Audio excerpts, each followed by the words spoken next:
On the 12th of January, 2026, the FBI released a new batch of classified files on a case it officially closed 10 years earlier. The files contain names, photographs, interview transcripts, theories that had never been made public.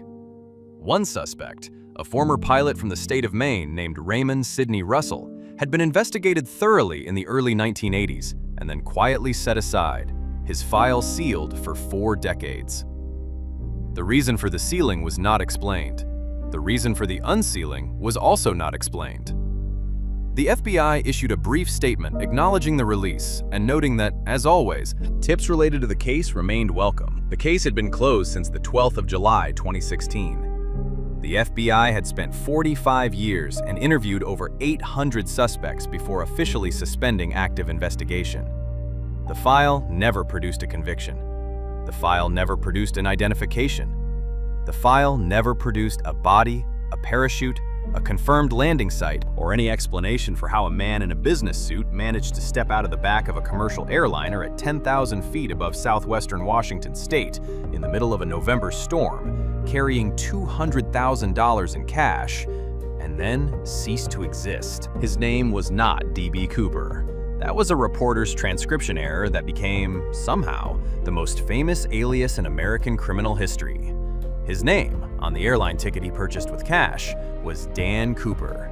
No last name matched. No fingerprints matched. No one, in 54 years, has conclusively established who he was.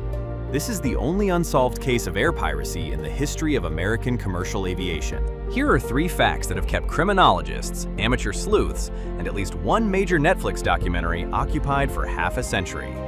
Fact 1. Cooper was calm. Flight attendant Tina Mucklow, 22 years old on the day of the hijacking, later described him as not nervous.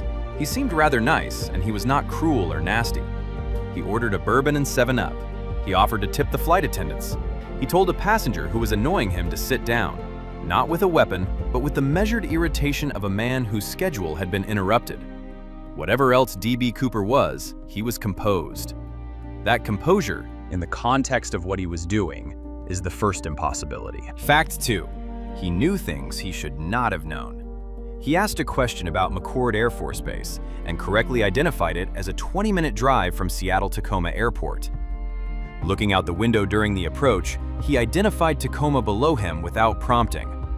He specified a flight configuration: gear down, flaps at 15 degrees, unpressurized cabin, airspeed near stall, that no casual traveler would know was operationally achievable. He asked for 2 front parachutes and 2 back parachutes, not because he intended to take a hostage, but because requesting 2 sets implied a hostage, which discouraged authorities from supplying non-functional equipment. He understood the game he was playing at a level that suggested prior experience in aviation, military, or both. Fact 3. Of the $200,000 he took off that plane, only $5,800 has ever been found, decomposed on a sandbar called Tina Bar beside the Columbia River 9 years later in 1980 by an 8-year-old boy named Brian Ingram, who was smoothing sand for a campfire. The serial numbers matched.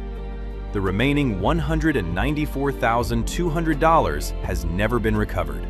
Not spent, not seized, not buried and dug up, simply absent from the face of the earth, like the man who took it. To understand what happened on Northwest Orient Airlines Flight 305, we need to start at Portland International Airport on the evening of the 24th of November, 1971.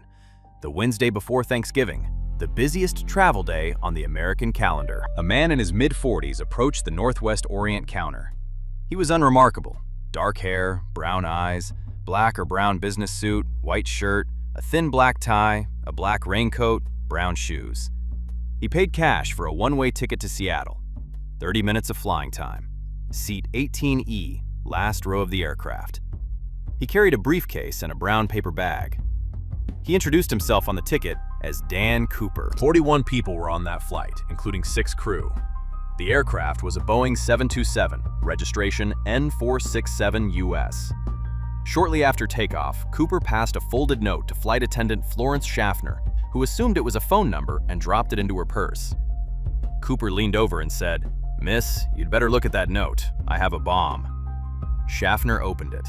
In neat, all-capital letters, written with a felt-tip pen, "Miss, I have a bomb in my briefcase and want you to sit by me." She sat. He opened the briefcase. 2 rows of 4 red cylinders attached to wires and a large cylindrical battery. She assumed it was dynamite. His demands were precise and logistically sophisticated. $200,000 in negotiable American currency, 2 front parachutes, 2 back parachutes, food for the crew, everything delivered in Seattle. No police surrounding the aircraft. He would then release the passengers and depart. Northwest Orient's president, Donald Nyrob, authorized full compliance. The FBI photographed all $10,020 bills on microfilm. The serial numbers were logged. The money was assembled. The parachutes were obtained, 2 from a local skydiving school, 2 from a stunt pilot. Everything was delivered as specified. Cooper released 35 passengers and 4 of the 6 crew members in Seattle. He kept pilot William Scott, co-pilot Bill Radijek, flight engineer Harold Anderson, and flight attendant Tina Mucklow. He gave the cockpit a flight plan, southeast toward Mexico City, minimum airspeed, maximum 10,000 feet altitude, gear down, flaps at 15 degrees, cabin unpressurized. A configuration that makes a Boeing 727 fly like a large, expensive kite, and one that any trained aviator would recognize as technically feasible. At 7:40 p.m., the aircraft took off from Seattle. 2 Air Force F-106 fighters followed in the dark. Cooper told Mucklow to go to the cockpit, close the curtain, and not come back. As she turned to pull the curtain, she saw him standing in the aisle, tying the money bag around his waist. At approximately 8:13 p.m., the tail of the aircraft pitched suddenly upward. The crew's ears popped from the pressure drop. The aft staircase had been deployed. From somewhere in the dark above southwestern Washington state, D.B. Cooper stepped into a November night at 10,000 feet, into temperatures of -7 degrees Celsius, into terrain that is among the most densely forested and topographically hostile in the continental United States. And then, nothing. The investigation that followed was the longest, most resource-intensive manhunt in FBI history for a case that produced 0 arrests. Within 12 days, FBI Director J. Edgar Hoover authorized the use of an Air Force SR-71 Blackbird reconnaissance aircraft to photograph the entire flight path between Seattle and Reno. 5 separate flights were made. Poor visibility rendered the photography useless. In early 1972, 200 soldiers from Fort Lewis, Air Force personnel, National Guardsmen, and civilian volunteers conducted ground searches of Clark and Cowlitz counties for 18 days in March, and another 18 days in April. A marine salvage company used a submarine to search the 200-foot depths of Lake Merwin. They found no parachute, no body, no money, no trace of any human landing. And then came the tie. On the aircraft, FBI agents recovered Cooper's black clip-on tie, his tie clip, and 2 of the 4 parachutes. The clip-on tie became one of the most analyzed objects in the history of forensic investigation. Particles on the tie included titanium, traces of rare earth elements, and components used in the manufacturing of Boeing aircraft, suggesting someone with professional aerospace exposure. It was not the tie of a man who worked in an office, but it was also not the tie of a man whose identity could be established from particles alone. Over 800 suspects were investigated across 45 years. Among the more persistent, Richard Floyd McCoy Jr., a Vietnam veteran and skydiving instructor who pulled a nearly identical hijacking in April 1972. Same aircraft type, same aft stair exit, same parachute technique, and was arrested within days. The FBI showed every witness from Flight 305 McCoy's photograph. None identified him. McCoy was ruled out, though never definitively eliminated. The wound of the D.B. Cooper case is not the unsolved crime itself. It is what the unsolved crime reveals about the limits of the most powerful investigative apparatus in the world. The FBI had the aircraft, the tie, the serial numbers, the fingerprints, 66 latent prints lifted from the cabin, and 5 decades of tips, leads, theories, and confessions from more than 50 individuals who claimed, on their deathbeds or otherwise, to be the man. None checked out. The case is a monument to the possibility that a sufficiently prepared, sufficiently calm, and sufficiently lucky individual can do something irreversible and simply not be found. What happened after Cooper jumped is, structurally, 4 separate stories occurring simultaneously. Story 1. The money. The bills had been photographed, serialized, and their issuance traced to the Federal Reserve Bank of San Francisco. Banks were notified. Gas stations were notified. The serial numbers were published. For 9 years, not a single bill appeared. Then, on the 10th of February, 1980, exactly 3,000 days after the hijacking, a fact that means nothing but feels like it should mean something, 8-year-old Brian Ingram pulled 3 bundles of rotting $20 bills from the sand at Tina Bar on the Columbia River. $5,800 total. The bills had deteriorated in a specific way, consistent with prolonged water exposure, but forensic analysis of the sediment layers suggested they had been deposited above the waterline and then gradually covered, meaning they likely arrived by water movement, not by Cooper burying them and returning. Story 2. The aircraft. Boeing 727s were immediately retrofitted with a device that became known, officially and permanently, as the Cooper Vane. A small aerodynamic wedge fitted to the aft air stair hydraulic system, designed to prevent the staircase from being lowered while the aircraft is in flight. Cooper, inadvertently, redesigned the global fleet of commercial aircraft through a single act of theft. His name is now permanently embedded in aviation engineering nomenclature. Story 3. The imitators. In the 12 months following the hijacking, a wave of copycat skyjacking swept American aviation. At least 15 individuals attempted variations on Cooper's method in 1972 alone. The FBI named the phenomenon the Cooper Vane wave. The combination of airport metal detectors, mandatory baggage inspection, cash ticket screening, and the physical retrofit of the aircraft reduced hijacking rates dramatically by 1973. Cooper, in absentia, forced an overhaul of American aviation security that benefited every passenger who has ever flown since. Story 4. The identity. In November 2024, 53 years after the hijacking, siblings Shantae McCoy and Rick McCoy III announced they had found what they believed was Cooper's parachute hidden in an outbuilding at their family home. Their father, Richard Floyd McCoy Jr., the FBI's most persistent alternative suspect, had been convicted of a near-identical hijacking in 1972, escaped from federal prison in 1974, and was killed in a shootout with FBI agents in 1974. Their claim awaited forensic analysis. 2 months later, in January 2026, the FBI released its latest tranche of declassified files, introducing Raymond Sidney Russell, a former pilot from Western Maine, as a previously undisclosed suspect investigated in the 1980s. The case remains open. In the sense that it is still generating new evidence, new theories, and new suspects, it is never closed at all. Here's the thing that every D.B. Cooper documentary eventually fails to properly address. The cultural meaning of the case has long since overwhelmed the criminal one. By the 1980s, D.B. Cooper was no longer primarily a fugitive. He was a folk hero, the everyman who beat the system, took the money, and vanished. The town of Ariel, Washington, located within the estimated drop zone, began holding an annual D.B. Cooper Day Festival, celebrated every November.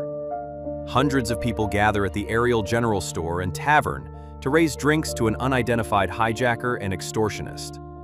This has been occurring, with minimal interruption, since the late 1970s. More than 50 people claimed to be D.B. Cooper before dying. Most of these deathbed confessions were investigated. None were verified. But the confessions themselves are revealing. They suggest that being Cooper was, for a certain type of American man of a certain generation, a desirable identity to claim.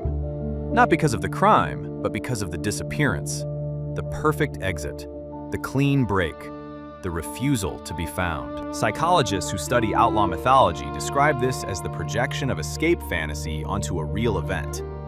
Cooper became the symbolic vessel for everyone who ever wanted to walk away from everything and simply not be traceable. The money was almost incidental. What the public fell in love with was the vanishing. This is where the case becomes philosophically interesting and legally inconvenient in equal measure. The FBI closed active investigation in 2016, having spent more on the Cooper case than on most domestic terrorism investigations of the same era. They did so without an answer. The official position is that Cooper probably did not survive the jump, The terrain, the temperature, the equipment, the conditions all argued against survival. But probably did not survive is not a finding. It is an educated guess dressed in institutional language. The money on Tina Barr argues, quietly, that he survived long enough to reach the Columbia River Basin. The absence of everything else argues that he did not survive much longer than that. Let us speak plainly about what Cooper actually did, stripped of the romance. He boarded a 30-minute domestic flight with a fake bomb, or possibly a real one. This was never confirmed. He threatened 6 crew members and 35 passengers with death. He extorted $200,000 from an airline by leveraging those threats. He parachuted into the wilderness in conditions that most trained military jumpers would have declined, and he either survived, which means he lived out his days on stolen money, or he did not survive, which means he died in a forest in Washington state, alone, in November, with no one coming to look for him because no one knew who he was. Neither outcome is particularly glamorous on close inspection, and yet, the tie in the FBI vault. The Cooper Vane on every subsequent Boeing 727 and its derivatives, the annual festival in Ariel, the Netflix documentaries, the 26 major film and television productions that have referenced or dramatized the case. The name D.B. Cooper, recognized instantly by almost every English-speaking adult in the world, attached to a man whose actual name was something else entirely, and who may have died in a rainstorm over Washington state the same night. There is a line from the FBI's own website that deserves to be read aloud. The daring hijack and disappearance remain an intriguing mystery for law enforcement and amateur sleuths alike. The FBI, describing one of its own unsolved cases as intriguing, is perhaps the most honest thing any federal agency has ever published. Cooper left behind a clip-on tie, 66 fingerprints, and a mechanical device named after him that prevented every future hijacker from using the same exit. As legacies go, it is strange, permanent, and entirely unintentional. Here is the question that the D.B. Cooper case eventually forces. What does it mean to celebrate someone who threatened to kill 41 people? The passengers on Flight 305 were not abstractions. They were people with Thanksgiving plans, families waiting at the gate, children somewhere. They sat in their seats while a man with what appeared to be dynamite told them their lives were contingent on the behavior of an airline's accounting department. That is a real experience of terror, however quietly it was conducted, however politely Cooper behaved. And yet the cultural response has been, almost universally, admiration. The folk hero framing is so entrenched that the threat itself has been airbrushed from the popular memory of the event. What remains is the jump, the money, the vanishing. The passengers are rarely mentioned. Tina Mucklow, who stayed on that aircraft by professional obligation while Cooper stood behind a curtain with a bomb and $200,000, became a Catholic nun after leaving Northwest Orient. She has given almost no interviews in the decades since. The woman who sat closest to the man and said he seemed rather nice spent the rest of her working life in a convent. That is not a coincidence. There is a theory in social psychology, sometimes applied to outlaw mythology, that societies periodically construct heroic outlaws as projections of suppressed institutional resentment. Billy the Kid, Jesse James, D.B. Cooper. Each one arrives at a moment of concentrated public frustration, with governments, corporations, the sense that the system is rigged, and becomes symbolic of a refusal to comply. The fact that the actual Billy Kid was a cattle thief, that Jesse James murdered unarmed civilians, that D.B. Cooper threatened a plane full of holiday travelers, these facts are subordinated to the mythology because the mythology is doing important psychological work for the culture that produces it. This does not make the mythology wrong. It makes it interesting, and it makes the case worth examining beyond the jump. The D.B. Cooper case generated structural changes that outlasted any single policy decision of the same era. The Cooper Vane, a spring-loaded aerodynamic wedge now fitted to the aft air stairs of commercial aircraft, is the only piece of hardware in aviation history named after a criminal. It appears on aircraft operated by every major airline in the world that uses equipment derived from the Boeing 727 design family. It will continue to appear there indefinitely. Cooper's signature on the physical infrastructure of commercial aviation is permanent and uncontested. The metal detectors, now standard at every commercial airport in the world, were installed largely in response to the wave of hijackings that followed Cooper's. Not Cooper himself, who passed through Portland without any screening, but the imitators his success inspired. By 1973, the combination of physical screening, baggage inspection, and cash ticket scrutiny had reduced hijacking incidents so dramatically that they became statistically rare. The architecture of modern airport security is, in part, a direct response to one man on one flight on one November evening in 1971. In 2025, the FBI's own declassified files on the case totaled tens of thousands of pages, more documentation than most significant organized crime investigations of the same period. In January 2026, the latest tranche of releases introduced suspect Raymond Russell and reignited public interest for the 54th time. There are active Reddit communities, dedicated podcast series, academic papers in criminology journals, and at least 3 separate ongoing citizen investigations with their own forensic methodologies. The Gardner Museum heist of 1990, in which 2 men posing as police officers stole $500 million worth of art and have never been identified, shares with the Cooper case an important structural characteristic. The perfect crime, if it exists, is not defined by how much is taken, but by how completely the person who took it ceases to be traceable. Cooper understood this, consciously or not, better than anyone. On the 12th of January 2026, a new name entered the file: Raymond Sidney Russell, a former pilot, long dead, investigated and set aside, and then released to the public for no clearly stated reason. The FBI continues to receive tips. The Ariel General Store continues to hold its annual festival in November. The $5,800 recovered from Tina Barr are held in evidence. The remaining $194,200 continues to not exist. If Cooper survived the jump, and the money on the riverbank suggests at minimum that he cleared the forest, he would be in his 90s now. If he is dead, he died without telling anyone who he was. If he is the subject of one of the 50-plus deathbed confessions that the FBI has investigated and dismissed, then the truth was spoken and simply not recognized.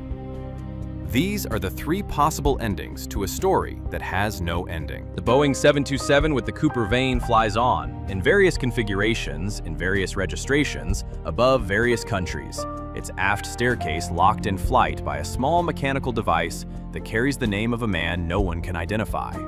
Was he a genius, a gambler, a ghost, or just a man who got lucky once and then ran out of forest?